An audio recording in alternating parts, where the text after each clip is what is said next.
Assalamualaikum warahmatullahi wabarakatuh. Bersama lagi dengan Pak B, masih seputar perencanaan keuangan agar keuangan kita menjadi terarah, punya peta keuangan dan sukses sejahtera. Dengan tagline wujudkan hidup sejahtera dengan perencanaan keuangan yang benar.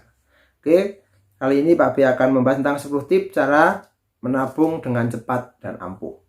Tapi sebelumnya jangan lupa tonton video ini sampai selesai biar nggak gagal paham, dan bantu like, subscribe, komen, share, serta tekan tombol loncengnya agar mendapatkan notifikasi konten-konten Pak B yang ada, beberapa konten, puluhan konten tentang investasi dan perencanaan keuangan. Oke, semuanya adalah gratis agar Pak B semangat dan Pak B berbagi konten positif selanjutnya. Oke, mari kita mulai. 10 tips cara menabung dengan cepat dan ampuh. Yang pertama adalah pisahkan tabungan untuk sekedar menyimpan dan untuk membeli sesuatu. Kalau Pak B pernah mengatakan ada 3, yang penting itu sebenarnya 3. Yang pertama adalah untuk tabungan operasional, untuk dana darurat, dan yang ketiga adalah untuk nabung atau investasi.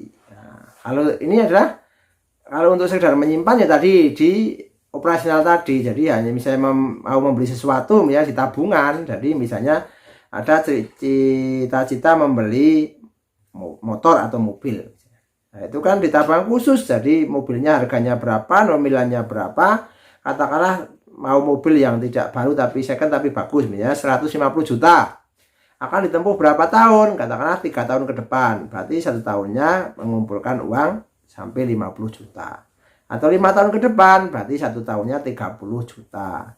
Kalau dibagi 12 bulan berarti sekitar 2,5 juta per bulan, disimpan terus menerus sampai ketemu nominal 150 juta.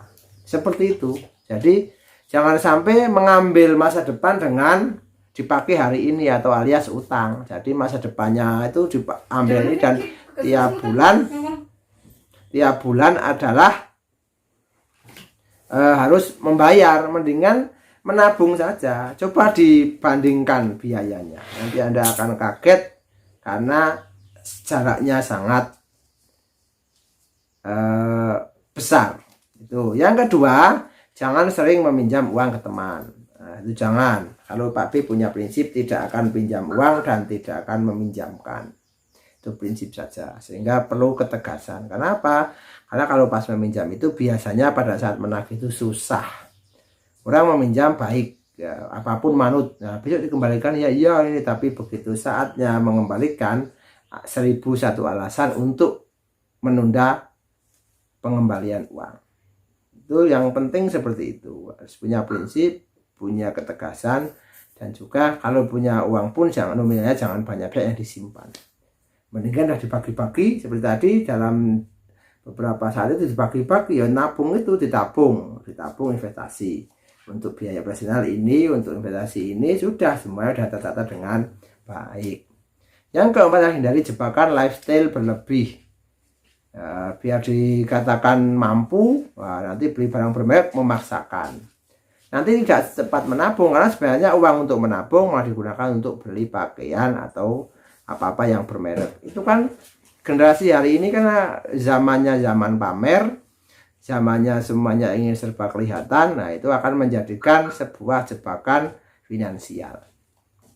Jadi dari jebakan lifestyle berlebih, apa adanya saja. Bergayalah sesuai dengan isi dompetmu, bergayalah sesuai dengan kemampuanmu, bergayalah sesuai dengan gajimu.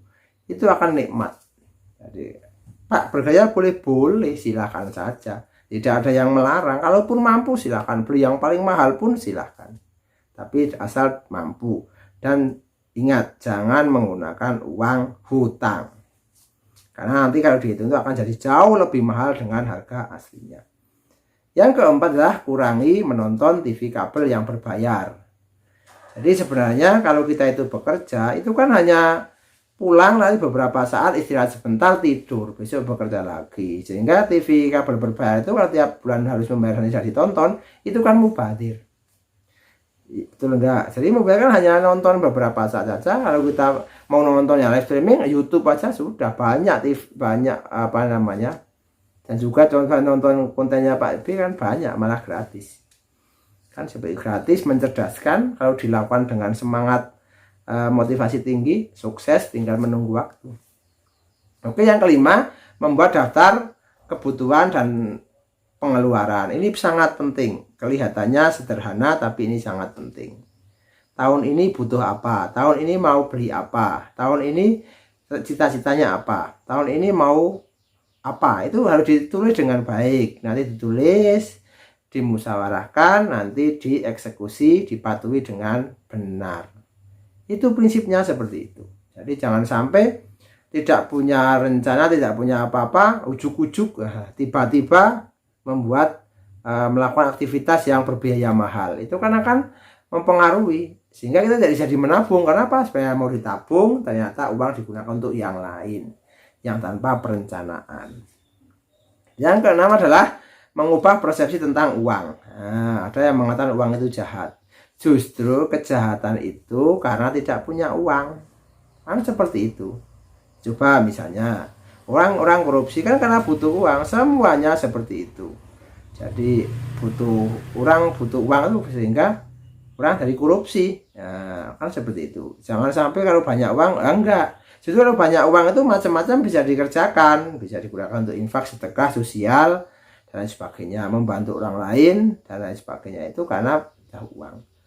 Uang memang bukan segala-galanya. Ingat itu ya, uang bukan segala-galanya, tapi segala-galanya hari ini butuh uang. Coba kalau Anda itu pergi kemana hanya untuk ke toilet saja harus menggunakan uang. Boleh nggak? Boleh, asal tidak malu saja, kan seperti itu ya. Oke, terus yang kedua menabung dengan uang receh. Kalau uang receh itu misalnya kembali itu disimpan, jangan dicerai-beraikan. Itu bermanfaat, 500 kalau banyak kan bermanfaat, tapi sudah praktek itu.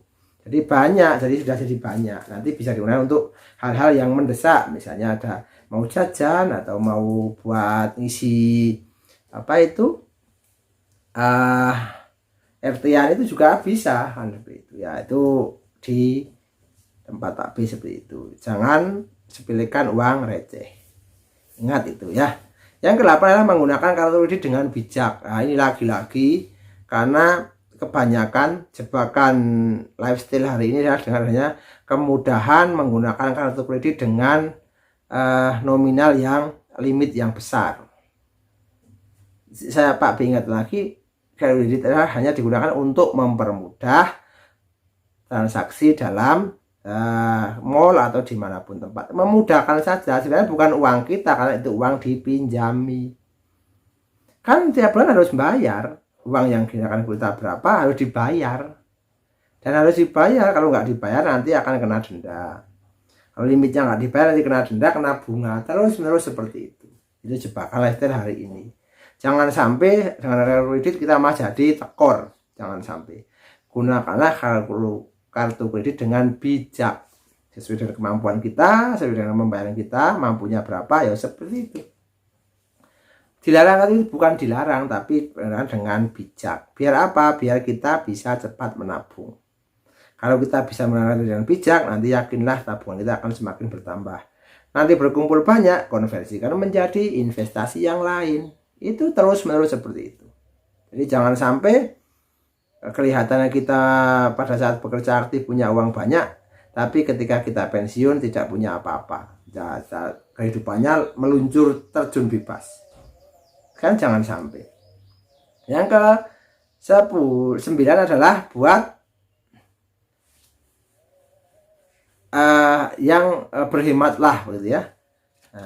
Berhematlah. Jadi anak-anak itu juga diajari untuk berhemat.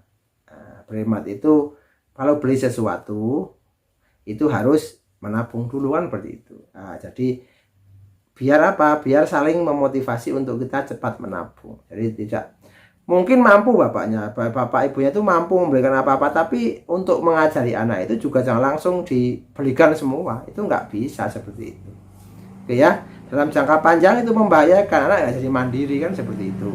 Oke, yang selanjutnya adalah Jika diperlukan, lakukan saja refinancing finansial atau maksudnya audit internal. Bahasa Pak Yub itu audit internal tentang pengelolaan atau perencanaan keuangan kita. Baik direncanakan, eksekusinya maupun evaluasinya itu diaudit secara pribadi. Ada kesalahan, ada kebocoran, ada apa, dievaluasi. Sehingga kedepannya menjadi keluarga yang cepat menabung, bisa investasi, mempersiapkan masa depan dengan sukses dalam jangka yang panjang. Semoga bermanfaat, semoga menginspirasi. Jangan lupa like, subscribe, dan komen agar channel ini berkembang dan Pak B semangat dalam mengisi konten-konten yang bermanfaat selanjutnya. Kunjungi Ahmad Zubairi Channel, di situ banyak sekali konten, puluhan konten tentang investasi dan juga perencanaan keuangan. Bagi yang belum subscribe, tekan tombol subscribe. Oke, terima kasih. See you next time.